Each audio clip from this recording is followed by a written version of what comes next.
Hello everyone, मैं हूँ third officer Shoaib Ali and आप सभी का स्वागत है मेरे YouTube channel sail with Ali पे। तो 16 अक्टूबर को फ्लीट मैनेजमेंट का अपडेट आ गया है फरवरी बैच के लिए। तो उसमें फ्लीट मैनेजमेंट ने बस एक नोटिफिकेशन निकाला है अपने प्रोसीजर के बारे में कि कब वो प्रोसीजर स्टार्ट करेंगे और एलिजिबिलिटी के बारे में। तो अगर फ्लीट मैनेजमेंट की एलिजिबिलिटी की बात किया जाए तो जितने भी स्पॉन्सरशिप में है कंपनीज लेती हैं उसमें सबसे टफ एलिजिबिलिटी फ्लीट मैनेजमेंट का ही होता है। तो सबसे पहले तो बात करते हैं कि कब ये प्रोसेस स्टार्ट करेंगे। तो जैसा उन्होंने नोटिफिकेशन निकाला है तो उसमें उन्होंने कहा है कि दिसंबर से उनका टेस्ट स्टार्ट होगा। अब फ्लीट मैनेजमेंट का सबसे गजब का बात क्या है, जैसे ही उनका टेस्ट होता है उसके एक दो दिन के अंदर ही उनका इंटरव्यू भी हो जाता है। मतलब कि बाकी कंपनी के जैसा टेस्ट के बाद इंटरव्यू के प्रिपरेशन के लिए टाइम नहीं मिलेगा। तो उसके लिए प्रिपरेशन पहले से स्टार्ट करना पड़ेगा। तो प्रिपरेशन स्टार्ट करने के लिए IMU मेट बेस्ट है। IMU मेट ज्वाइन करो, हमारे साथ मिलके फ्लीट मैनेजमेंट के टेस्ट और स्पॉन्सरशिप की प्रिपरेशन स्टार्ट करो। 26 अक्टूबर से हमारा नेक्स्ट बैच स्टार्ट होगा। तो जल्दी से जल्दी इनरोल करो। अब आ जाते हैं कि एलिजिबिलिटी क्या होगा। तो सबसे पहले तो सबसे टफ चीज़ है एलिजिबिलिटी के लिए कि 70% PCM होना चाहिए। और 70% PCM के बाद इंग्लिश में भी 70% होना चाहिए। PCM अब की बात हटा दें, मतलब पढ़ाई लिखाई से। सो अब दूसरा चीज़ है कि 2023 पास आउट होना चाहिए। अगर आप 2022 पास आउट हैं तो आप एलिजिबल नहीं हैं। उसके बाद से ओपन बोर्ड वाले एलिजिबल नहीं है, जैसे NIOS बी बोस ये सब एलिजिबल नहीं है। मतलब आप एक ऐसे बोर्ड से होने चाहिए जहाँ रेगुलर क्लासेस होती है, जैसे यूपी बोर्ड, स्टेट बोर्ड चलेगा, CBSE ICSE ये सब चलेगा।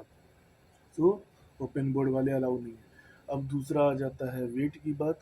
तो BMI 25 के ऊपर नहीं होना चाहिए। BMI आपका 18 to 25 होना चाहिए। हाइट की बात करें तो बॉयज़ के लिए 160 सेंटीमीटर और गर्ल्स के लिए 150 सेंटीमीटर। यहाँ तक कि हम एक ऐसा केस देखें, एक लड़के का, हमारे स्टूडेंट का हाइट 159 था। इंटरव्यूअर को डाउट हुआ, उसने उसको भेजा कि जाओ अपना हाइट चेक करवा के आओ। 159 सेंटीमीटर आया। 1 सेंटीमीटर के लिए उसका इंटरव्यू ही नहीं हुआ। तो हाइट को भी लेके बहुत ज़्यादा इशू है। तो जो अगर हाइट है 160 के ऊपर तभी अप्लाई करना।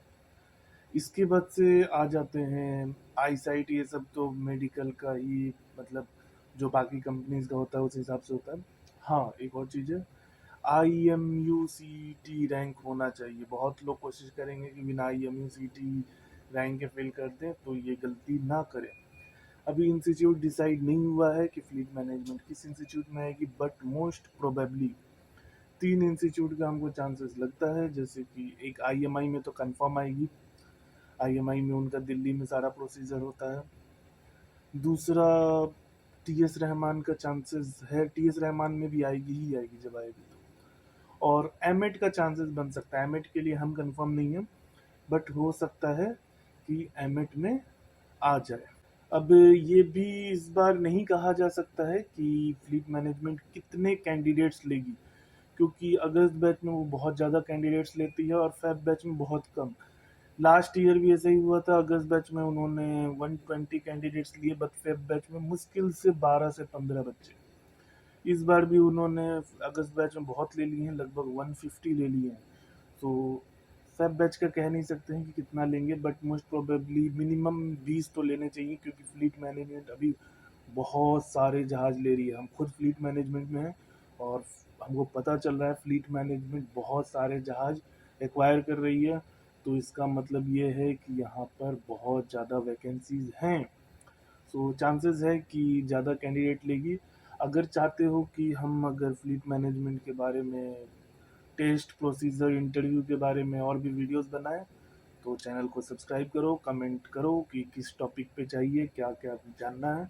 तो हम वो सब चीज़ें इंक्लूड कर देंगे अपने नेक्स्ट वीडियो में। तो इसी के साथ चलो रखते हैं, tata bye bye, take care.